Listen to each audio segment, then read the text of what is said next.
Hello everyone and welcome to another video. Now a couple of years ago Intel launched the i3-10100. This was a solid quad-core budget chip that sat between the Ryzen 3100 and 3300X.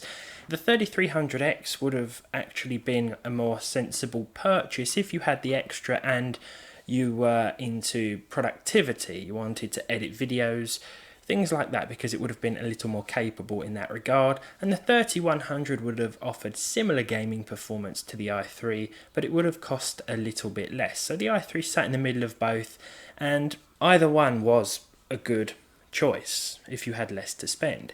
A few months later, Intel launched the 10100F, which was pretty much the same thing except it didn't have integrated graphics. Now of course this came to market a lot cheaper, and it sort of shook up the entry-level end of things a little bit more, because now we had the i3 10100F, the 10100, and of course the two Ryzen chips. Now if we fast forward to 2022, the Ryzen 3 3100 and 3300X are pretty much non-existent. It's like they've just disappeared off the face of the earth, which is a shame because I remember the 3300X being an absolute beast when it came to gaming. I think it was pretty much identical performance-wise to a 7700K from Intel, or at least close to it. The i3 10100F, on the other hand, can still be bought brand new, and its price, at least here in the UK, seems to be lower than ever. It retails for around £70, and although the 12100F is probably my recommendation for the most solid and capable entry-level gaming CPU, it does of course cost a bit more, and when you factor in the cost of socket 1700 motherboards as well, it's going to cost you a little bit, or perhaps a lot more.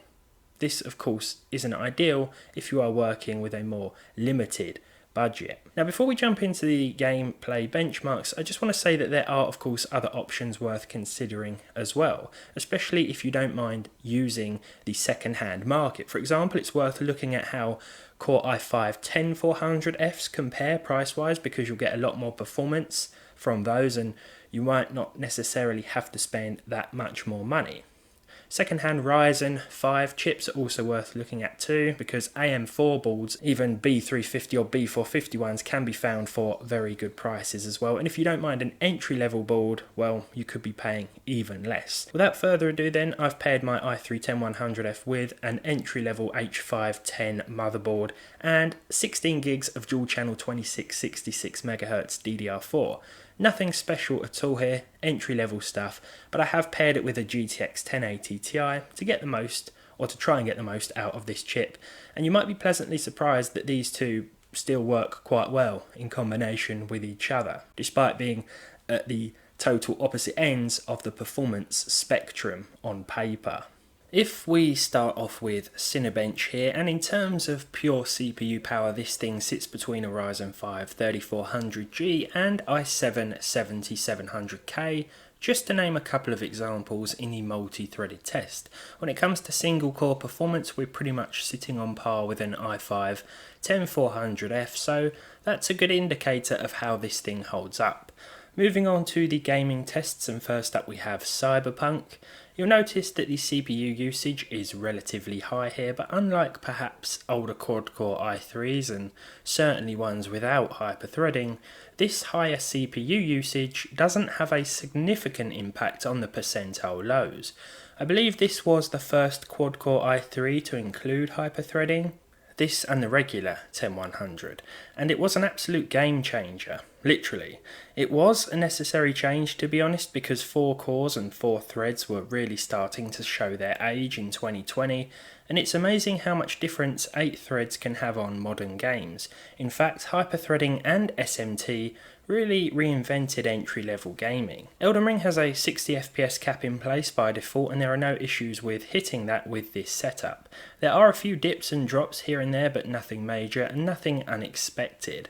I can't believe I haven't covered this CPU sooner. I regret overlooking it for so long.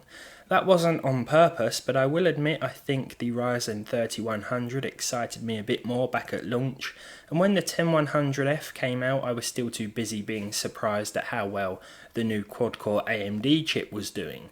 Who knows what happened to those? Even second hand they are very sparse, or overpriced. That goes for the 3100 and 3300X. Far Cry 6 exhibited a few little dips, but again nothing too major, and I'm quite surprised at how well this CPU is working in combination with our once high-end graphics card. I wouldn't necessarily recommend this pairing. I mean, if you're buying an i3 10100F, you probably have quite a tight GPU budget as well. But from this, we can establish that you can pretty much pair any card that's weaker than a 1080 Ti with this processor and not be completely CPU limited. Now you might be wondering why I'm praising this chip when the recently released Ryzen 3 4100 received a very meh review from me.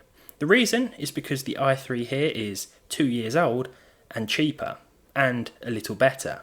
The new Ryzen 4100 can offer similar results in some games, but it came out very recently, and while it has dropped a little in price, I feel as though that was too little too late.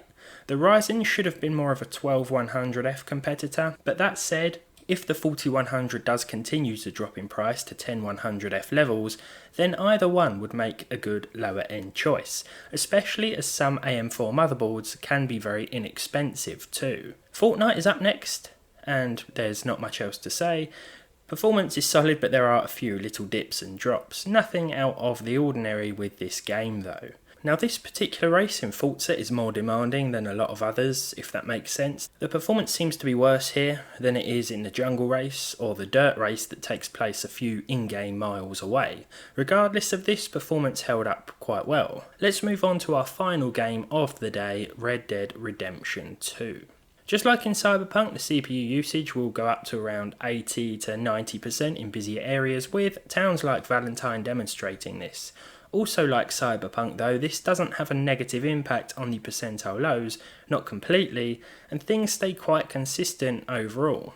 So anyone with a smaller budget should seriously consider this chip, especially now that graphics card prices are coming down on both the new and used market, so you could certainly put together a system that's relatively low in price yet offers quite solid performance even in modern games. To conclude, I'm sure prices will continue to fall, and I should reiterate my earlier point about the Ryzen 3 4100 because while I found it very average, it does offer a very similar gaming experience. Not quite as good in some titles, but maybe I'll have to do a comparison soon to demonstrate.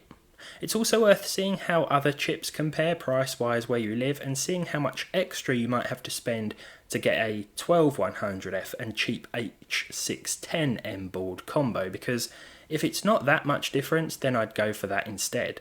Some people say don't buy H610M boards, but they are perfectly acceptable for lower cost systems, especially i3 builds. That's all for this one then. If you enjoyed it, leave a like, leave a dislike if you didn't. Let me know your opinions on the 10100F down below. Subscribe to the channel if you haven't done so already, and hopefully I'll see all of you in the next one.